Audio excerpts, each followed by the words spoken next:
ദേശീയ തലത്തിൽ മിനിമം വേതനം പ്രതിമാസം 26,000 രൂപയായി നിശ്ചയിക്കണമെന്ന് AITUC ദേശീയ കൗൺസിൽ ആവശ്യപ്പെട്ടു.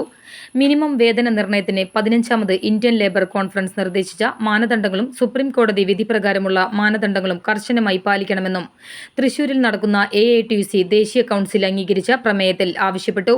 വിദേശ നിക്ഷേപം ഉൾപ്പെടെയുള്ള നിക്ഷേപം ആകർഷിക്കുന്നതിനായി മിനിമം വേതനത്തിലും കുറഞ്ഞ ഫ്ലോർ വേജ് നടപ്പാക്കാനുള്ള നീക്കം ഉപേക്ഷിക്കണമെന്ന് സമ്മേളനം അഭ്യർത്ഥിച്ചു.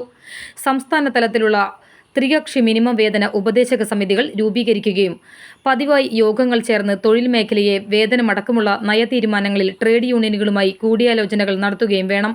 മിനിമം വേതന നിയമങ്ങൾ ലംഘിക്കുന്ന തൊഴിലുടമകൾക്കെതിരെ കർശനമായ നടപടികൾ സ്വീകരിക്കണം. ഇന്ത്യൻ ഭരണഘടന ഉറപ്പു നൽകുന്ന പ്രകാരമുള്ള ആവശ്യാധിഷ്ഠിത മിനിമം വേതനം നടപ്പിലാക്കുന്നതിനും തൊഴിൽ അവകാശങ്ങൾ സംരക്ഷിക്കുന്നതിനും AITUC പ്രതിജ്ഞാബദ്ധമാണെന്നും പ്രമേയം പ്രഖ്യാപിച്ചു. ആത്മനിർഭർ ഭാരത് അഭിയാൻ എന്ന പേരിൽ മോദി സർക്കാർ പിന്തുടരുന്ന സ്വകാര്യവൽക്കരണ നയങ്ങളെ ദേശീയ കൗൺസിൽ യോഗം ശക്തമായ ഭാഷയിൽ അപലപിച്ചു. വ്യാവസായിക വളർച്ച, തൊഴിൽ സൃഷ്ടിക്കൽ, അടിസ്ഥാന സൗകര്യ വികസനം എന്നിവ ലക്ഷ്യമിട്ടാണ് രാജ്യത്ത് പൊതുമേഖലാ സ്ഥാപനങ്ങൾ രൂപീകരിക്കപ്പെട്ടത്. എന്നാൽ മോദി സർക്കാരിന്റെ നയങ്ങൾ രാജ്യത്തെ പൂർണ്ണമായും സ്വകാര്യ കോർപ്പറേറ്റുകളെയും വിദേശ സ്വകാര്യ കമ്പനികളെയും ആശ്രയിക്കുന്ന തരത്തിൽ ഉദാരവൽക്കരിച്ചു. കൽക്കരി ഖനനം, ഔഷധ നിർമ്മാണം, വൈദ്യുതി ഉൽപ്പാദനം, ആണവോർജ്ജം, ബഹിരാകാശ ഗവേഷണം, വ്യോമയാന ഗതാഗതം, തുറമുഖങ്ങൾ തുടങ്ങി തന്ത്രപ്രധാനമായ മേഖലകൾ ഉൾപ്പെടെയെല്ലാം സ്വകാര്യവൽക്കരിക്കപ്പെടുകയാണ്. പ്രതിരോധ നിർമ്മാണ മേഖലയിൽ പോലും വിദേശ സ്വകാര്യ നിക്ഷേപം സ്വീകരിക്കുന്നു.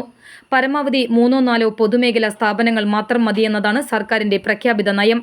സ്വകാര്യവൽക്കരണം മൂലം രാജ്യത്തിന്റെ വളർച്ച ഗുരുതരമായ പ്രത്യാഘാതങ്ങളെ നേരിടുന്നതോ അസമത്വങ്ങളും തൊഴിലില്ലായ്മയും വർദ്ധിക്കുന്നതോ കോർപ്പറേറ്റുകൾ വിപണി കീഴടക്കുന്നതോ വിലക്കയറ്റം വർദ്ധിക്കുന്നതോ ഒന്നും മോദി സർക്കാർ വകവയ്ക്കുന്നില്ല. ഇത്തരം ദേശവിരുദ്ധ നയങ്ങൾക്കെതിരെ ദേശീയ തലത്തിൽ പോരാട്ടങ്ങൾ സംഘടിപ്പിക്കുവാൻ AITUC ജനറൽ കൗൺസിൽ തീരുമാനിച്ചിട്ടുണ്ട്.